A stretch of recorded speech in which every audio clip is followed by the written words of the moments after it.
आणि राजकीय विश्वातून एक मोठी बातमी आहे। राज्य सरकार लवकरच मायक्रो झोनिंग कायदा लागू करणार आहे।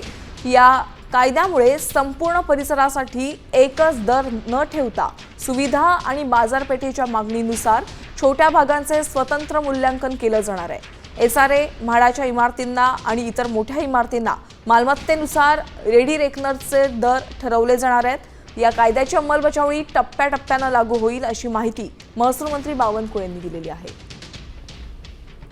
आता मायक्रो झोनिंग होत आहे, तुमच्या प्रॉपर्टी वाईज तुमचा रेडी रेकनर ठरवण्याचा निर्णय आम्ही घेतलेला आहे आणि असा सीटीएस वाईज रेडी रेकनर झाल्यानंतर प्रत्येकाचं मूल्यांकन प्रत्येक घराचं किती राहील, एसआरएचं कसं असलं पाहिजे, या ठिकाणी म्हाडाच्या वस्तीचं कसं असलं पाहिजे, फोर सीझनच्या हॉटेलचं कसं असलं पाहिजे, ताज हॉटेलचं किती असलं पाहिजे, ताज हॉटेलचा रेट भावीचा माणूस अफोर्डच करू शकणार नाही। मग असे कायदे निरस्त करून मायक्रो झोनिंग राज्याचं झालं पाहिजे आणि आमचं सरकार, देवेंद्र फडणवीसांचं सरकार पुढच्या 5 वर्षामध्ये या संपूर्ण राज्याचं प्रॉपर्टी वाईज मायक्रो झोनिंग करून सर्वांचा सीटीएस वाईज रेट करण्याचा निर्णय करताय।